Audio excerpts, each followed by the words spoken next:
Oh yeah, and Ethan, we're getting a little feedback from your mic, but that's fine.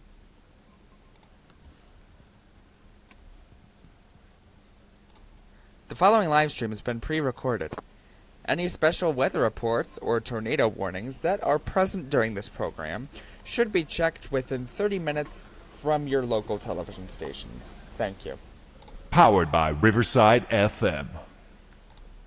Live from Riverside, this is AJ&E News. Now reporting, AJ Baker and Ethan Jakowski.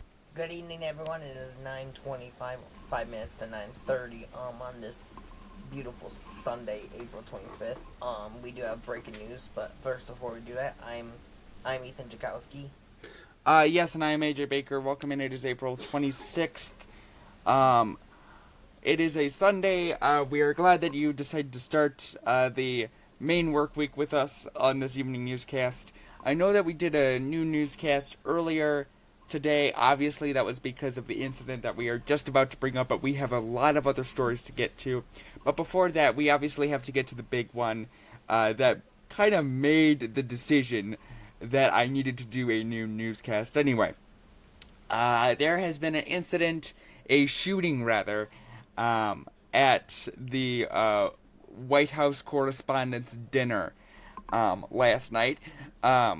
This was very sudden, obviously. Trump says in a conference that he thought that it was a tray dropping, but it did end up being gunshots. So we have multiple news sources on this. The first story is it's just gonna go over the general story. The next one that we're gonna show is what we know about the shooter, and then the third one is honestly gonna be community and reporter reaction live as it happened. But first, with the main parts of the story that we know, here is ABC6 Philadelphia.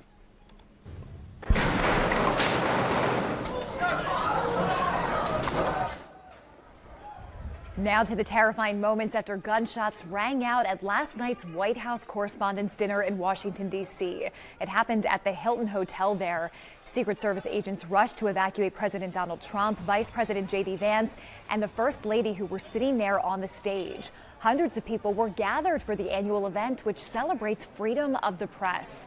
The suspected gunman is now in custody. Officials tell us he ran through a security checkpoint, exchanging gunfire with agents and police. This morning, we are learning that he was a guest at the hotel where this event took place. Investigators believe he planned this attack well in advance. ABC's Pierre Thomas has the latest. This was the chaotic scene as a man rushed past a security checkpoint at the White House Correspondents' Dinner last night with shots fired before the suspect was tackled to the ground by the Secret Service. He was armed with a shotgun, a handgun, and multiple knives. And here's the suspect close up, lying shirtless on the ground, identified by law enforcement sources as 31-year-old Cole Allen of Torrance, California. The evidence growing that the suspect may have planned the attack well in advance. Officials said Allen was a guest at the Washington Hilton where the event took place. And according to law enforcement officials briefed on the investigation, he's believed to have booked a room in early April.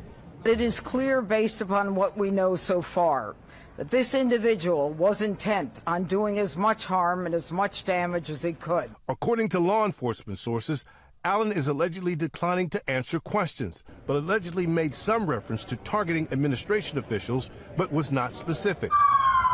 Overnight, the FBI, Secret Service, and local law enforcement launching a massive nationwide investigation into Allen's background and to try to track his recent movements. He is believed to have traveled from Los Angeles to Chicago to D.C. before checking into the hotel on Saturday. Only hours after the attack, the FBI and SWAT teams were already descending on the suspect's home in California. Authorities also have warrants for Allen's mobile devices and computers as they seek to exploit any social media posts and to look for other evidence. Allen is a trained mechanical engineer working as a tutor, according to a LinkedIn page connected to him. He graduated from Caltech in 2017 and from California State University, Dominguez Hills in 2025, according to representatives for both schools. Pierre Thomas, ABC News, Washington. And that was ABC News' Pierre Thomas with that story. Pierre, thanks for that story. Yes, thank you so much. And as I continue talking about this story, here is an entire piece about what we know and more information about the shooter. Here's KHOU 11 News. We begin with the breaking news in Washington, D.C. President Trump and others are okay after shots were fired outside the ballroom of the White House Correspondents' Dinner. The event, which the president says will be rescheduled, was being held at the Washington Hilton Hotel. That's about 10 miles from the White House. Orko Manna joining us live from the KHOU 11 newsroom tonight. Orko, what have you learned about this scary situation? Well, Tracy, President Trump just spoke within the last hour. He says the gunman charged a security checkpoint at the White House Correspondents' Dinner tonight, armed with several weapons. Law enforcement sources telling CBS News that at least 5 to 8 shots were fired. Trump posted this surveillance video clip to Truth Social, showing the moment the suspect ran past security, and you can see there Secret Service agents and officers running and drawing their weapons. And here is a photo of the suspect that Trump also posted to his Truth Social account. He's on the ground after multiple Secret Service agents apparently tackled him. He has now been identified as 31-year-old Cole Allen of Torrance, California. 3 sources telling CBS News he had a shotgun and a handgun. We've learned he was a guest at the hotel and his room is being searched right now. Allen is currently being charged with use of a firearm during a crime of violence and assault on a federal officer using a deadly weapon. Now, immediately after the gunshots, there wasn't much of a reaction. You can imagine it's a very crowded and loud event inside the ballroom at the Washington Hilton Hotel. But after a few seconds, you can see there some confusion start to set in. Then the Secret Service jumps onto the stage to get President Donald Trump and First Lady Melania Trump out. Video also shows attendees crouching down underneath the tables and next to the chairs in the ballroom as law enforcement rushed to secure the area and escort top administration officials away. President Trump says one officer was shot but was wearing a bulletproof vest, so he's expected to be okay. In the wake of the violence, Trump says he hopes the country can come together like the attendees did tonight, despite their backgrounds. You had Republicans, Democrats, independents, conservatives, liberals, and progressives. Those words are interchangeable, perhaps, but maybe they're not. But yet everybody in that room, big crowd, record-setting crowd. There was a record-setting group of people, and there was a tremendous amount of love and coming together. Texas Governor Greg Abbott posted on X a short time ago saying in part, quote, "Prayers have been answered for the safety of President Trump, the First Lady, cabinet members, and all guests at the event. Many thanks to the U.S. Secret Service for their swift, decisive action to neutralize the threat and protect all in attendance." Tonight, we have also confirmed that Texas Congressman Michael McCaul was at the dinner, but a spokesperson from his team says he is safe. Trayson? Yes, that was KHOU 11. Thank you, Trayson, for reporting on that. As mentioned in that piece, Trump is planning to reschedule the Correspondents' Dinner. There are no specific reasons why, but some experts have said that that might be another breach to safety. All right, now to our next, kind of another aspect of that. Now it's really just public and news reaction to this entire thing. When a Fox News contributor was live in that area, and while he did capture some raw video. Here's Fox News with more information on that. Where's the crossfire? Where's the crossfire? We got one down. In there. Jim! Stay down, everybody. Ladies and gentlemen, stay down. Nobody comes in here. Dramatic video taken by our next guest showing law enforcement with guns drawn searching for the gunman after shots rang out at the White House Correspondents' Dinner. Fox News political analyst Gianna Caldwell was there for all of us, as were all of us, and he joins us now. The difference between where we were and where you were, we were all in the room. It was absolute pandemonium actually after the shots rang out, but you were actually outside the door immediately where it happened. Tell us what you saw. Absolutely. So yesterday, Jimmy Fallon and I were supposed to do 3 hours of programming for the White House Correspondents' Dinner. I'm standing over in that area. Outside the magnometers. Absolutely, outside the where the red carpet is. And about 30 feet away, I'm standing next to a Secret Service agent who I was talking to. I heard boom. Didn't know what that was. It could have been a tray dropped or anything else. But then you heard boom, boom, boom. And you see the gun smoke coming from outside the door. And at that point, I didn't know if I got shot, someone else got shot. It was just one of those moments that was almost like a movie. So trying to duck for cover, figure out what was going on. And my journalistic instincts took over, and I took my phone out and began to record videos. Which is the video, which absolutely. is what we're seeing right there on the screen right now. So this is in the moments after the shooting. It's in the immediate aftermath of that, and you can see some of the other videos on my Instagram at Gianna Caldwell that Fox has posted, which shows the Secret Service getting quickly into action and other law enforcement agencies as well. So I'm just so thankful for the Secret Service and their quick reaction to the situation, and obviously dismantling the threat. Yeah. So what you heard was you heard one gunshot and then a barrage of gunshots after that. If we can get to that spot where the suspect is lying on the ground, arms are behind him, agents are on top of him, that was, say, 25, 30 feet away from you, right through those doors at the top of those steps. Yes, there was the doors opened up. The agents were calling out where was the shots coming from, so they were scattering around. Then folks opened those doors that was close to the ballroom, and you could see someone on the ground. I couldn't tell if the person was murdered, not murdered rather, but shot or what. But there was agents standing around him, and there was one leaning over him. So it was quite the sight. You didn't know if the president was injured or someone else, a journalist. And it was just a very, very scary thing, I think, for a lot of people that were So I know that this moment. is kind of an impossible question to answer because there was so much chaos. But did you hear the suspect, anybody say anything that sounded like the suspect saying anything? No. When I could see the doors open, I just saw a person laying on the ground. I had no idea what happened beyond that. As you know, we've experienced these tragic events multiple times. We've seen people like Steve Scalise get shot, the president almost get assassinated, of course, Charlie Kirk. And many Americans across the nation fear the political violence. Almost 80% of Americans fear political violence, and it continues to happen to conservatives. And this is the unfortunate reality I think a lot of us have to deal with when we go into these large-scale events. Well, Gianna, we are glad you're safe, and thank God all of us are safe. Yes, indeed, and we really appreciate that.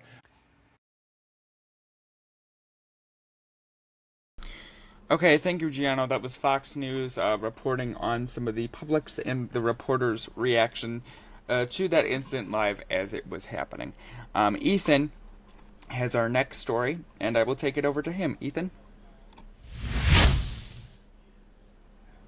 If you can unmute.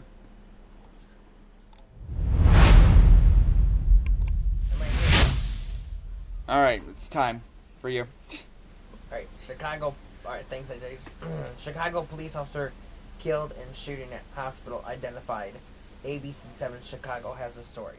So yes, this is more of a developing story, kind of that we talked about this morning from the shooting at the Swedish hospital. One of the victims from the Chicago Police Department has been identified.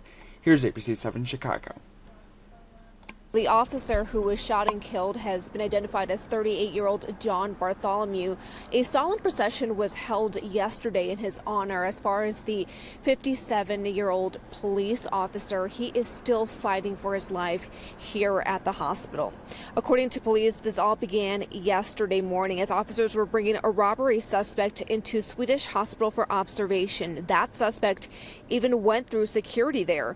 Investigators say at some point the suspect got a gun gun and shot both officers and then ran out of the hospital. The suspect was arrested a few blocks away. The two officers were brought here to Illinois Masonic Hospital, and Mayor Brandon Johnson joined the Chicago Police Superintendent at the hospital, calling this a tragic day for the city. One of our officers will not be able to return to their family. And I'm calling on the entire city of Chicago to pray for this officer's family and that they heal from this tragedy.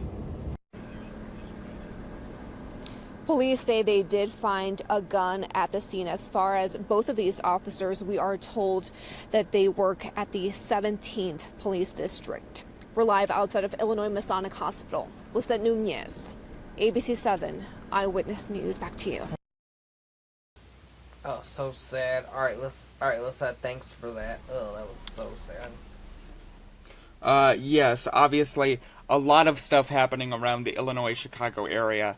Again, that was a developing story from the shooting at a Chicago Swedish hospital that we had just gotten an update on, so we brought that to you. Anyway, so, Ethan, have anything else to say? All I just want to say is keep prayers for that officer, and if you know the identity shooter in Chicago, call Chicago Police Department. And yeah, anyway, let's go to Mr. Baker with number 3. I don't know if I have the last story again. I know it's later, but I'm just checking. Yeah, I'm gonna check, but yeah, it's later anyway. Anyway, AJ, we're back to you. Okay. So the next piece, which again you may have heard about from news sources, but 9 people have been injured, and 1 person is dead after a shooting and a car crash near Indiana University. With more information on this, we have WTHR with more information on this story. Well, we continue to follow developing news this morning out of Bloomington, where we know police are confirming at least 9 people were injured after reports of a shooting on Kirkwood Avenue overnight. Our Logan Gay was down in Bloomington after that shooting and has the latest on the situation. What started off as a fun night here on Kirkwood quickly turned into chaos when gunfire broke out, people running for cover, and now all that's left is scattered debris and 9 people recovering after the violence. If we hear a bang, let's not hang around to find out what it is. That bang he's talking about, witnesses say, were gunshots that sent people running in every direction. They say the street was packed with people celebrating Little 500 when a fight broke out between 2 women. It was 2 women fighting. Before I knew it, I didn't think much of it. It was just 2 people scuffling. I imagined the cops were going to get into it as soon as they could. But I seen a girl reach for her, I want to say right side pants leg, and pull out a gun and fire it.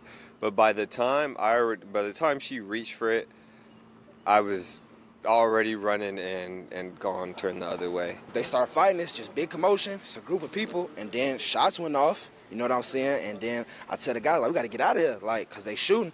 Initially, I thought that maybe it could be fireworks or people just being scared in general, but at the same time, it's like, this could be serious, so we might as well just be better safe than sorry. Bloomington police say 9 people were taken to the hospital. Investigators are still working to determine how many were hit by gunfire versus injured by fragments or the chaos that followed.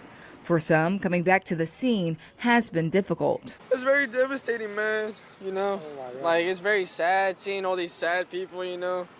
It just breaks my heart. Yeah. And as the city looks ahead to more events, safety is top of mind. I feel like we'll be all right. I think it was just a bad night. You know, some people get crazy sometimes, but I don't think it defines Bloomington. I feel like you used to get like a little more security, just checking everything, just making sure everything's safe, just so like something like that doesn't happen again.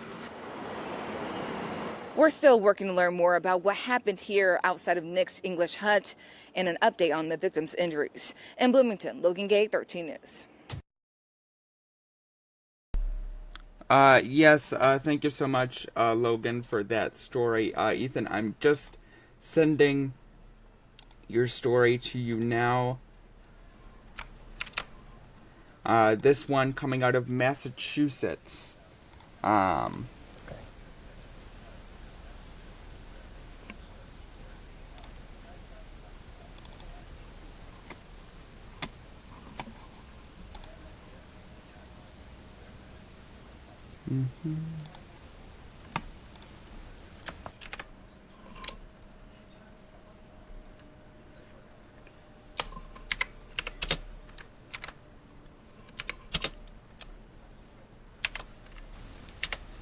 Where is Stormy? Where is Stormy? Here I am. Here I am. Hi today, Stormy. Run away, thank you. Run away. Run away. Okay, Ethan now has his story. Ethan, I will transfer it over to you. Alright. Ooh, a nice. Before I start, nice shirt, AJ. Thank you. Very fancy. Anyways. Next story. Thanks, AJ. Anyways, mother arrested facing 2 counts of murder after children found dead in Wassaili, Massachusetts. ABC WCB V5 News has a story. Another big story of the day, a Wellesley mother is in jail accused of killing her 2 children. They were 6 and 7 years old. They were found because of a wellness call from Vermont. Investigators spent much of the day at a home on Edgemore Avenue in Wellesley. Tonight, we're learning about the family. The kids seem so cheerful, so positive, so happy. Tonight, neighbors along Edgemore Avenue in Wellesley in shock as police discovered 2 children dead and alone inside this home. It comes after authorities in Vermont requested a welfare check here late Friday night. When I woke up, the police were here. It was local and state, and they asked me if I had any Ring cameras or anything like that. And then they asked me when was the last time I heard any of the kids' voices coming from that direction, which tipped me off that something really bad had happened. The Norfolk District Attorney confirms an arrest warrant for the children's mother, now facing murder charges in the deaths of her 6 and 7-year-olds. 49-year-old Janet McCausland was arrested in Vermont, being held there on a fugitive from justice charge before being brought back to Massachusetts. Those who knew the family described them as nice people. They're always kind, always cheerful. Wellesley Public Schools released a statement saying in part, "We are devastated to learn of the tragic death of 2 of our WPS students, a 2nd grader and kindergartner at Schofield Elementary School. This is an unimaginable loss that will be deeply felt." All day Saturday, investigators carried out items in brown paper bags after the horrific tragedy inside. I still wonder what happened to them. Yeah, I have no idea. And Janet McCausland will be in court there on Monday as a fugitive from justice. She will then be brought back from Vermont to Massachusetts to be charged with 2 counts of murder. And that was, oops, excuse that background noise. Anyways, and that was ABC WCB V5 News, and whoever that lady was. I want to thank her. Thanks for that. I want to say thanks for that story. Anyways, let's go to Mambo number 5, Roar, where Mr. Baker has a story. Okay, why am I thinking that was Deal No Deal, an Aubrey Scott reference? Well, that happens. Okay, now we're over to me now. With a long, cold case being solved out of New York after DNA from a smoothie straw reopens the case out of Long Island, out of new evidence, of course. With more information on this, here's CBS News New York. More than 40 years ago on Long Island, 16-year-old Teresa Fusco went missing. For investigators, finding out what really happened would take decades. Now the case rests on DNA from a smoothie straw. 48 Hours correspondent Erin Moriarty has the story. November 10th, 1984, when 16-year-old Teresa Fusco left her job at a popular roller rink. Her best friend, Lisa Kaplan, now Johnson, was waiting for her. She was going to come to my house after she got off of work and sleep over. Teresa's body was found almost a month later. She had been beaten, raped, and strangled. A sexual assault swab was taken. But in 1984, DNA testing had not advanced enough to find out who it belonged to. More than 3 months later, a local man was brought in for questioning. He denied involvement, but after 18 hours in police custody, recorded this confession and implicated 2 other men.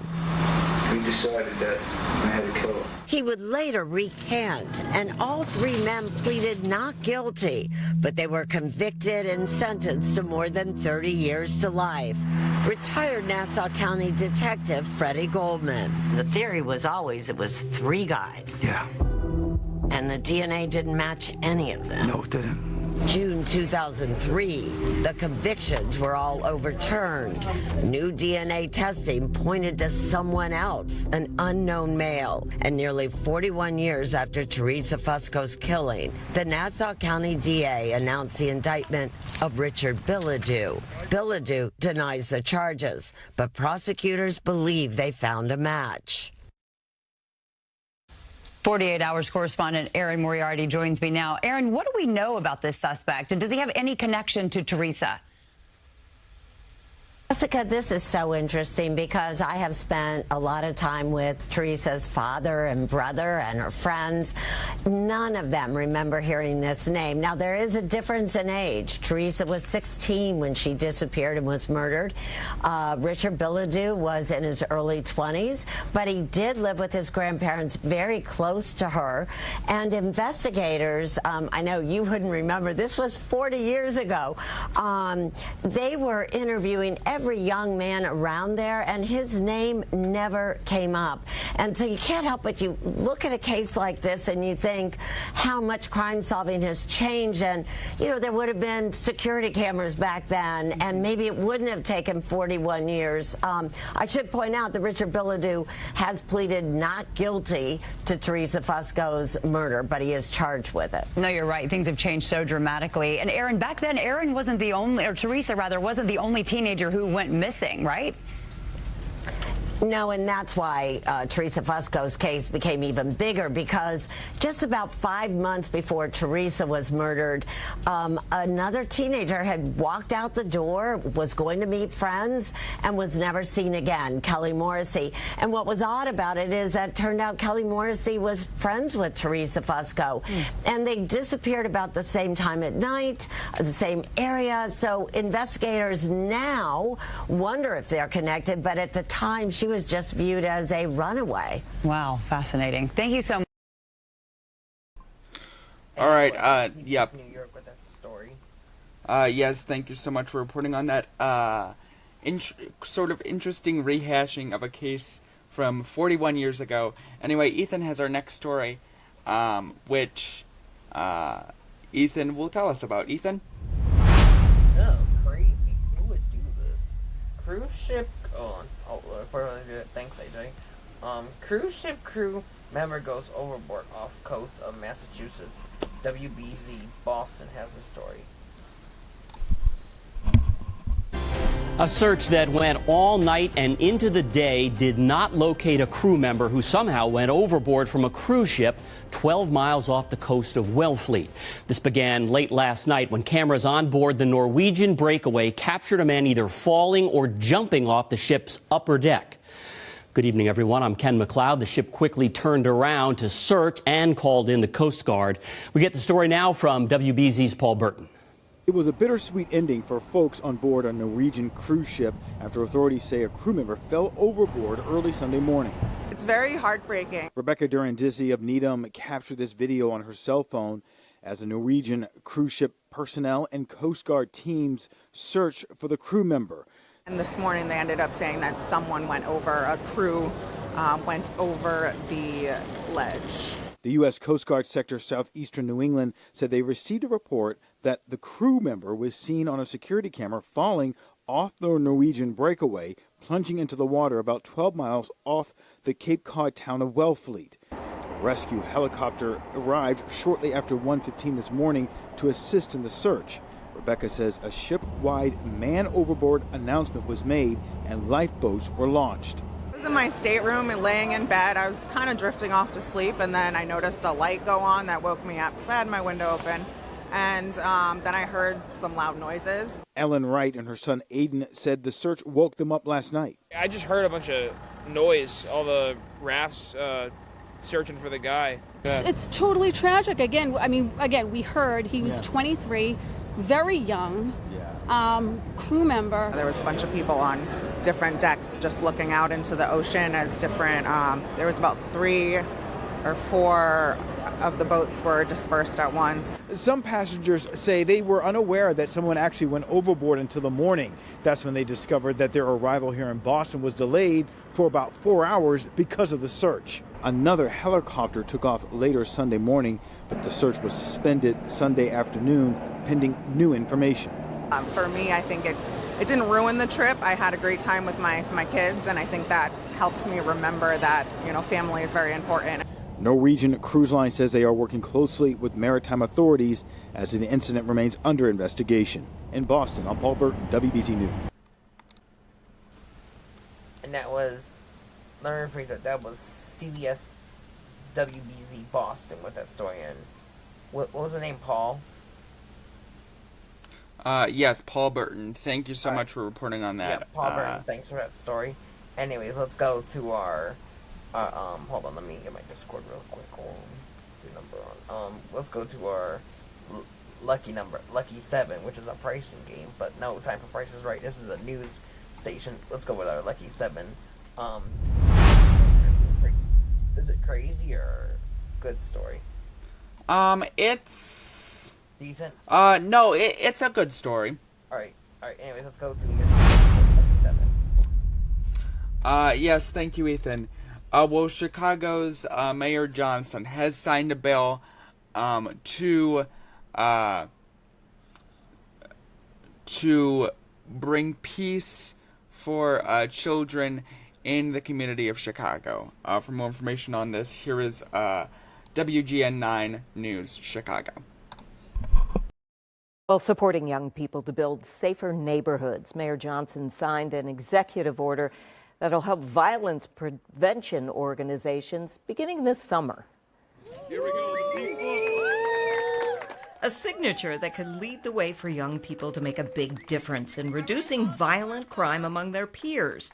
Isaiah Williams was 11 when the idea of Peace Book began. He is now 18, graduating from Hyde Park Academy and a youth organizer for Good Kids Mad City. We lost many teens, many young people to gun violence, especially within my school. Not even a week ago, we lost somebody to gun violence. Congresswoman Robin Kelly remembers taking office in April 2013, less than 4 months after the shooting death of 15-year-old Hydea Pendleton.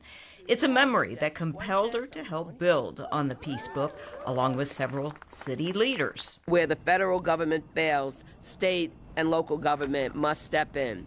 We will issue $900,000 in grants to trusted and experienced violence prevention organizations to execute this program. Funded by the Department of Family Support Services, 50 part-time youth peacekeepers and 4 full-time youth safety officers will begin the process. The Peace Book is expected to include training peers in conflict resolution, facilitate peace circles within the communities, connect families to resources and support services. The first order of business is to create a working group to build a framework for the Peace Book program.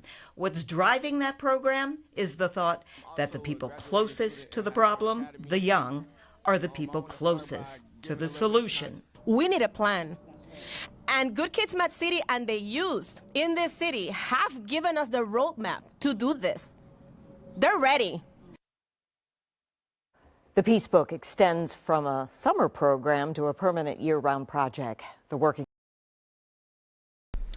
Yes, that was WGN 9 News in Chicago for us reporting on that. Thank you so much.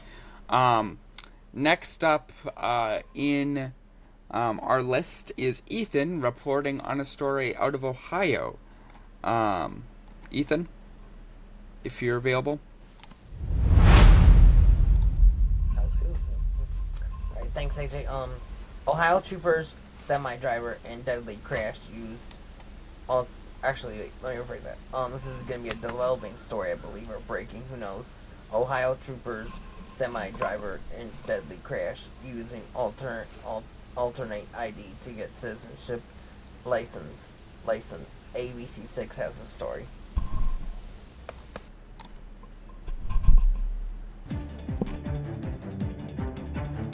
We start here at 5 with breaking news out of Delaware County. New questions are now being raised about the semi-driver accused in a deadly I-71 crash that killed a family of 3. Ohio State Highway Patrol now says Modu Nome may have used multiple identities over decades, including obtaining an Ohio driver's license, a commercial license, even U.S. citizenship, all under an alternate name. Nome was arrested April 11th after a semi slammed into stopped traffic on the interstate. Following that arrest, investigators say they uncovered the potential identity issues going back to the 1990s. The state has now turned this case over to federal authorities, including ICE and the U.S. Attorney's Office, for further investigation. Nome remains in custody tonight. Nah, you're good. We got 2 fatals. All right. Okay.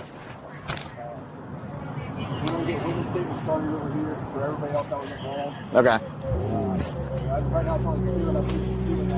Okay, how many vehicles do we have total? Have you counted yet?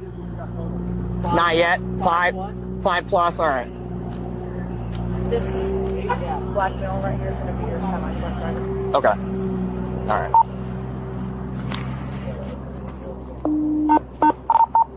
$13.06 amount here.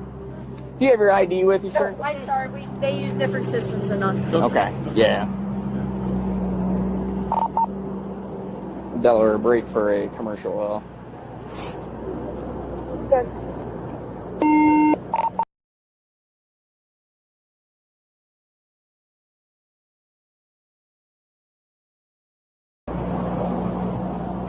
And that Virginia 6, your traffic was digital. Now, I'll write it down. There's not the greatest service either.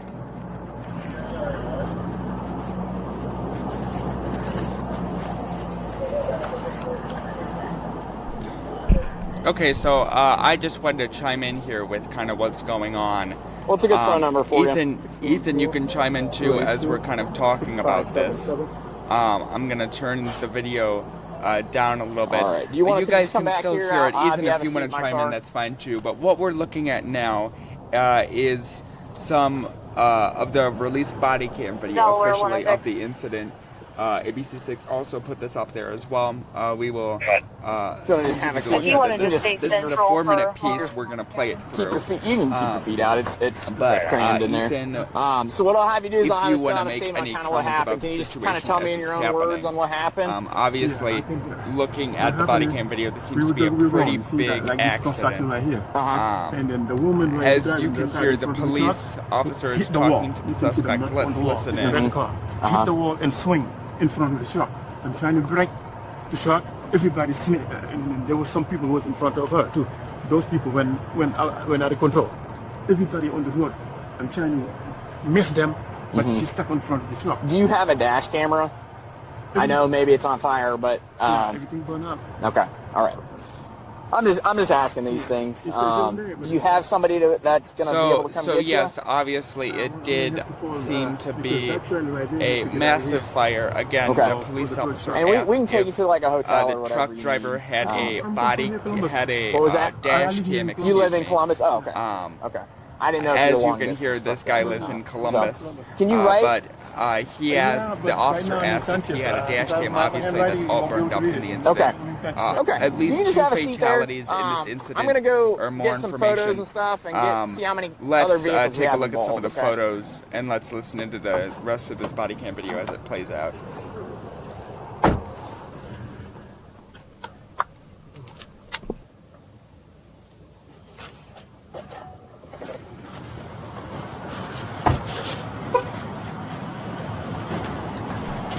Ethan, do you have anything to say while this is going on?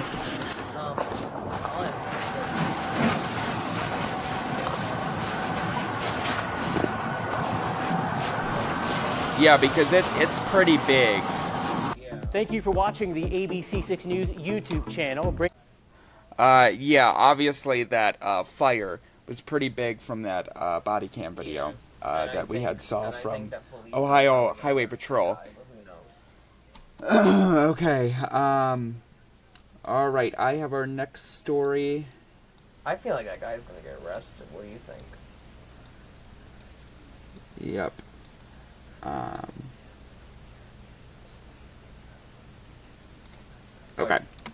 How many more stories we got? Yeah, we have 5 more stories. I will be anchoring the next one, though, so we'll switch it over. And once again, thank you, Ethan, for reporting on that. Thank you, ABC6, for reporting on that story as well. That does seem to be a pretty big incident that happened over there. Now going over to Pennsylvania in Baltimore. A woman... excuse me. Excuse me, let me confirm this. A woman... let me just pull up the initial video. Excuse me, I seem to be having some problems today. But here we are. A woman has been killed. 3 others have been injured in Pennsylvania after a Pennsylvania bar shooting occurred. With more information on this, we have CBS News Pittsburgh. Good evening, and thank you for joining us tonight. I'm Erica Stanish, and we are sharing breaking details tonight out of Armstrong County, where a woman was shot and killed in an early morning shooting. It happened at a bar, also injuring 3 others. KDKA's Ricky Sayer is live with new information from police. Ricky. Well, we saw a state police tech here within the past hour. They were picking up security camera footage from a neighboring house. It could show what happened in the parking lot of a bar right across the street from us here in Parks Township. It's called Nikki's Quick 6. Police say 4 people were shot there last night. They say 34-year-old Jessica Hilliard died in the shooting. Police do have a suspect in custody. His name is David Dunmeyer. A neighbor told us they heard at least 6 gunshots early this morning. Police say before the shooting there was a physical altercation. They say Dunmeyer then picked up a gun and shot at multiple people. He's now facing homicide charges. Hilliard was found dead on the scene. A neighbor told us that he saw people performing CPR, but they weren't successful. I feel bad that somebody lost their life. It's a shame. Not knowing the circumstances, which I don't think would make any difference, it's a shame anybody has to lose their life over something that might be stupid or just plain stupidity itself. So one of the individuals who were shot is still in critical condition. 2 others are in stable condition, and we can also tell you from our conversation with the man we just introduced you to that he does believe that it's not surprising that this happened in this specific parking lot. We'll tell you more about that tonight at 11. Reporting live in Parks Township, Armstrong County, Ricky Sayer, KDK TV News. And that was CBS News' Ricky Sayer with that story. Ricky. Yes, that was CBS News Pittsburgh. Thank you so much for reporting on that. Ethan, you can basically just unmute your mic. You have our next story. And Ethan, this seems to be an interesting one, but also kind of crazy and unusual. Ethan? Yeah, tell me about it. Thanks, AJ.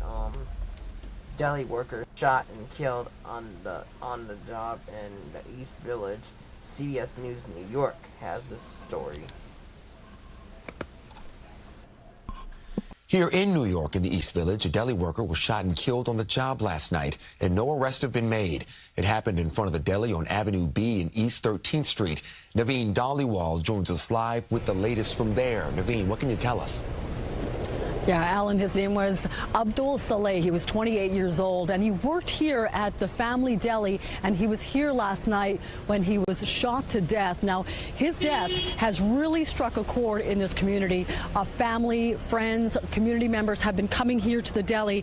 This is Sal's Deli and Grocery here on Avenue B and East 13th Street, and they've been laying flowers to remember Saleh.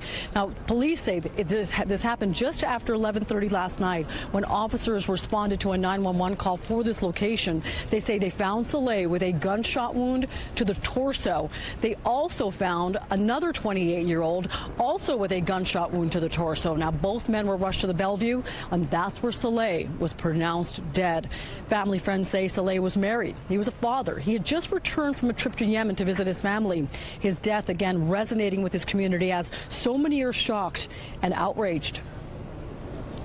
What I heard was a pop, pop, pop. What I saw was my friend dying on the corner. I didn't see the situation that occurred until I saw the videotape. It was just an argument that started in the bodega, and then it made its way outside. And unfortunately, my dear friend, he's one of the funniest and most gentle and sweet souls.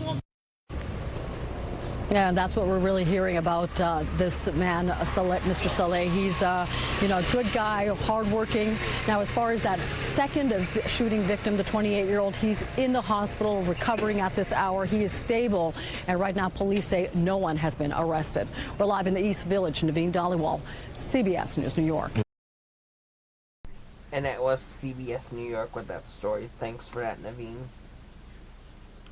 Yes, that was Naveen Dhaliwal from CBS News New York. Thank you so much for reporting on that.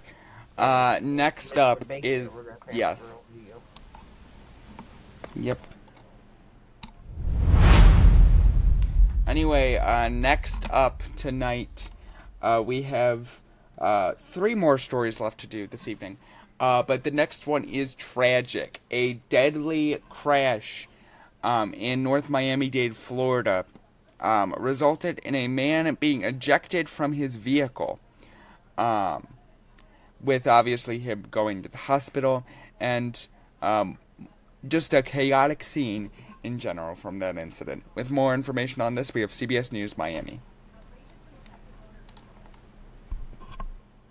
A man is dead after the Miami-Dade Sheriff's Office says he was thrown from a car in a violent crash in northwest Miami-Dade. CBS News Miami Steve Majuri spoke to neighbors who shared video that captured this chaotic scene.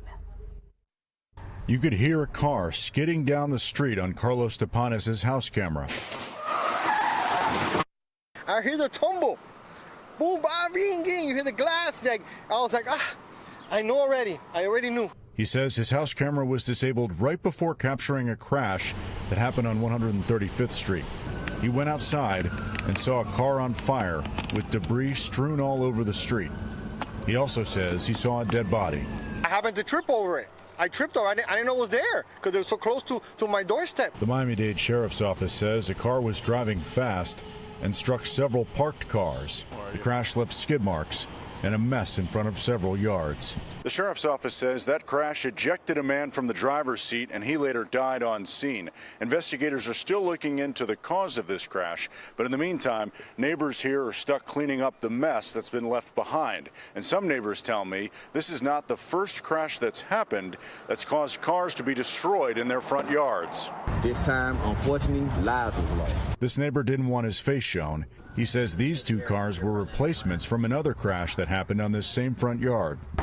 Second, for both of these, and there's also other cars that have been totaled by the same thing, speeding up and down 135th. Tapanes is glad he wasn't hurt, but he says his father's car wasn't spared.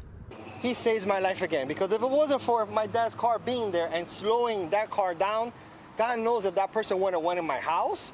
The sheriff's office says 2 women were sent to the hospital and are in critical condition. The medical examiner was on scene with the whole block taped off. Tapanes says the sights and sounds are still traumatizing for him. No one needs to experience this, in a community, waking up and just seeing a dead body bleeding in front of your house, MDSO has not released the names of the man that died and the women that were hurt. In Northwest Miami-Dade, Steve Majiri, CBS News, Miami. And that was Steve Majuri and CBS News Miami with that story. Thanks for that. Yes, that was CBS News Miami reporting on that. Thank you, Steve. This is our second to last story. I end up having the last story tonight. Again, I don't control who has the last stories. We just go back and forth. But Ethan, this is your last story that you're reporting on tonight, which seems to be a sad one but interesting one. Ethan? Anyways, thanks, AJ. Yeah, this is really interesting. And before I share the other story, I just wanted to tell you guys on the Ohio news, or the Delhi one, ignore the horn because there was a horn in the background. But yeah, anyways, North Dakota lawmaker, one of two, killed in plane crash near Crystal Airport. ABC 5 has the story. Following breaking developments out of Brooklyn Park, that is where a small plane crashed into a park this afternoon. It killed both people on board. Richard Reed has been out there most of the day. Rich, we've learned more about one of these victims. Yeah, Paul, we've learned that Liz Conby, a North Dakota state lawmaker, was one of two people aboard this plane. Both those people were killed. We want to show you a little bit more of the scene. You might be able to see the tail section here. They continue to secure this area. Police are here as the investigation continues into what caused this crash. The moment of impact captured by a neighbor's security camera. The Beechcraft plane bursting into flames in seconds. Such a fire that there's no way you're going to be able to save anybody. Darren Wickman says he heard what sounded like the plane's engine cutting in and out and ran over to Southbrook Park to see what was happening. I heard like a crunch noise. Come around the house, look up, big orange ball, and then the big mushroom black cloud. The FAA says the aircraft went down around 11:51 Saturday morning. North Dakota State Representative Liz Conby, one of two people on board who lost their lives. We're just all devastated. Liz Conby was such a warm spirit. She really had this joy about her that was infectious. Witnesses described the crash of the Beechcraft F-33A aircraft as devastating. I was in my living room and I felt the house shake and heard, like a impact noise. Steve, who doesn't want his face shown, lives right across the street from the park. I rushed over there while I was calling 911 and I saw the plane engulfed. Could barely make out the tail fin. Authorities say the plane had taken off from Crystal Airport just moments before. Angela Richardson says she saw the Beechcraft in the air. But I do remember seeing a plane leaning as we were at the park. What do you mean, like leaning? What can you describe? It was like leaning to the left. It was like, sideways. A plume of smoke from the crash could be seen from a nearby highway. No one expecting a tragedy like this. What was going through your mind during those moments? That's horrible. Some people just died in front of me. Again, a state lawmaker from North Dakota on board this plane. We don't know who the other person on that plane is. They have not been identified yet. Authorities, again, remaining here all night long. Now, the FAA and NTSB expected here as early as Sunday morning. Reporting live, Richard Reeve, 5 Eyewitness News. Okay, Rich, thank you. And you may remember just a little more than a year ago, a similar situation. A small plane crashed into a home there in Brooklyn Park, actually just about 6 miles north of today's crash. It was near Noble Parkway and Kyle Avenue North. That big fire there result of that. And the pilot was the sole occupant, 63-year-old Terry Dolan. He was killed. The homeowners were not hurt. The NTSB preliminary investigation report of this crash found that the plane did a rapid descent and Dolan was not responding to air traffic control warnings. The exact cause of that crash still remains under investigation. And that was CBS News. Hold on, yes, CBS News. That was that was ABC 5. Yeah.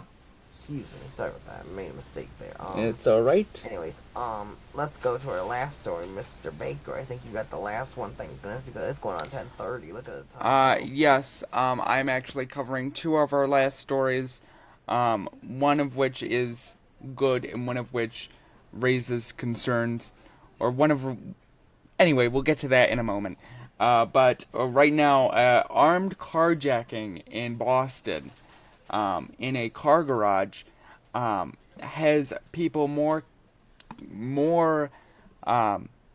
concerned about safety in car garages. With more information, here's CBS News Boston. More trouble near Towson Town Center as police are investigating an armed carjacking this weekend. Excuse me, CBS News Baltimore. Here's CBS News Baltimore with more information on that. Sorry, I do mess up. We'll play that video back. Oh, I am so sorry. Before that, I just wanted to... Oh, never mind. I already got the video out. Anyway, I'll re-cue the video because I did want to replay the crash video of that burning plane that we just saw earlier. That seemed ginormous. I will play that back later. But for now, here is us. Well, I'm kind of getting sleepy, but with more information on the story that we have now, here's CBS News Baltimore. More trouble near Towson Town Center as police are investigating an armed carjacking this weekend. As WJZ has been reporting, the mall has run into headwinds lately, with several stores closing as the area is dealing with multiple high-profile violent incidents. WJZ is live at 6:30. Drew Ungst on your corner tonight in Towson. Drew, with those details on what has become a troubling trend in that area. Teens also planning a meetup in that area for yesterday as well. Is that what led to this? Yeah, that is true. The police have confirmed that that was planned for yesterday, but police also want to make it clear that that armed carjacking that they're investigating from yesterday has nothing to do with the planned teen meetup scheduled for that very same day. However, both of these incidents do speak to a troubling trend in the Towson area that a lot of people believe is bad for business in this area. Just last week, we saw a video of a group of kids ages 11 to 14 attacking another kid in broad daylight. Baltimore County Police told WJZ that they want young people in the area to be able to enjoy themselves, but the problem is when things cross over into criminal activity. We talked with a criminal justice professor at the University of Maryland who studies risky behavior when it comes to teens. We asked him if there's a conversation that parents and guardians should be having with the young people in their lives. This is what he had to say. Talking with the kids about, what other things could you do with your friends, or encouraging them to feel empowered to stand up to their friends and say, I don't think that's for me. That's not really my thing. Parents have a really powerful and important role in all of this. And Baltimore County Police also told us over email that adults should try to monitor their young people as much as possible and have conversations about what-if scenarios. That way their kids know how to deal with situations that might end up being trouble for them. Live tonight in Towson, on your corner, Drew Ungst for WJZ. Drew, thank you. And that was Drew Ungst from CBS News Baltimore with that story. Drew, thanks. Yes, thank you. Before we go on to our next story, as I mentioned, I do want to take a look again at that airplane crash Following because that did seem out of Brooklyn Park. very explosive. So let me just mute the video here. That's the one I covered. Yep. So here, I'll join in too since I covered that too. Yep. So I just wanted to go back and take a look at the video of that plane crash because that did seem pretty ginormous. Here's the video. The moment. Yes. That looks pretty bad. We can go back and look at that. The moment of impact captured by a neighbor. And that was captured by a doorbell camera. On that. I think that doorbell camera was Ring or something like that. Sort of incident. Yeah. Okay. Okay. Now to our final story. And actually the video is still processing for it. But I will kind of talk the way through of our next story. This popped up on my feed.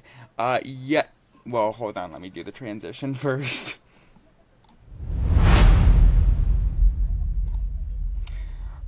Yes, thank you.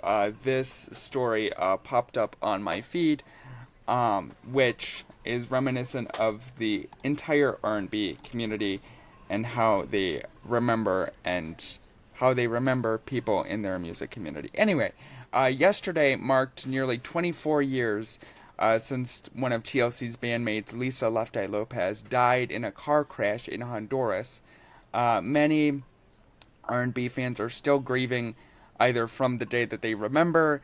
Again, that was April 25th, 2002. They either remember moments from that day or are just remembering TLC's legacy. Because of this, because it has been nearly 25 years since that incident, to end off tonight, we do want to take you back and show you some of the original news clips on her passing, and that will end us off tonight. The video is still processing, so we'll give that a minute here. But this would be from various news stations just around the country. This is about a 7-minute compilation from MTV to VH1 to NBC News to TRL. Obviously, this was a very big story that they were covering at the time. If you could remember, Lopez was the only one wearing her seatbelt and was the only fatality out of that incident. And once the video processes, that will be with you. But if we don't see you again, we just want to say good evening from AJ Baker and Ethan Jakowski. For now, while that video is processing, we will go on a short break. Thank you. Oh, it's processing. This VH1 News Flash is sponsored by General Motors. Lisa Left Eye video. Lopez was behind the wheel in a fatal car crash. That story next. Lopez of R&B trio TLC was behind the wheel in a fatal car crash Thursday in Honduras. Lopez, who was not licensed, was driving a Mitsubishi SUV carrying 7 other passengers. Reports say she lost control of the vehicle while going too fast. Lopez suffered head trauma and died instantly. 4 passengers remain in the La Ceiba, Honduras hospital in stable condition. The other passengers were released. Stay tuned yes, to I should VH1 mention for some of the more audio updates, plus a qualities tribute in to these Lisa Left clips Eye are not the Lopez best, airing obviously, tomorrow because at they're 1 from p.m. 2002. So Left Eye Lopez, 1/3 of the Grammy Award-winning trio TLC, was killed Thursday in a car crash while vacationing in Honduras. Out of the 8 people that were in the car, Lisa was the only fatality. Right now, let's take a look back at the life and career of Lisa Left Eye Lopez. 1992, the Atlanta-based TLC's debut effort, Ooh on the TLC Tip, produced 3 top 10 singles, selling over 2.5 million copies. The combination of T-Boz Watkins and Rosanda Chili Thomas's strong vocals paired with Lisa Left Eye Lopez's knack for rapping made the trio an instant hit. 1994 was a year filled with both ups and downs. The group released their second album, Crazy Sexy Cool. Among the group, Lopez was known as the Crazy One. The album produced 2 #1 singles, selling over 7 million copies, and snagged the trio 2 Grammy Awards. But that year also brought turmoil. TLC declared bankruptcy, citing poor contracts, and for Lisa, her often turbulent relationship with pro football player Andre Rison turned criminal. She turned herself in and pled guilty for burning down Andre's house.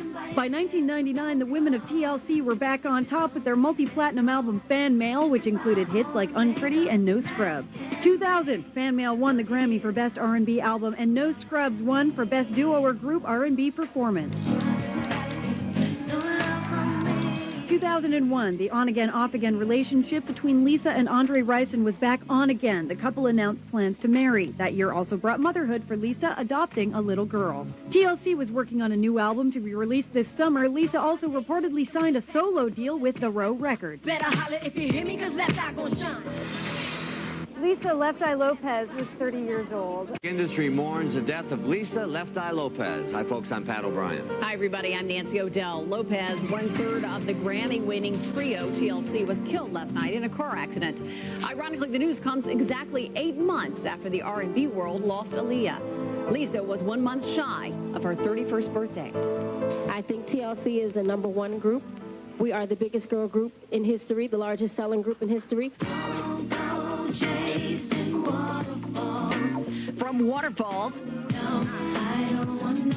To No Scrubs, Lisa Left Eye Lopez, along with Rosanda Chili Thomas and Tion T-Boz Watkins, made TLC the most successful girl group in history.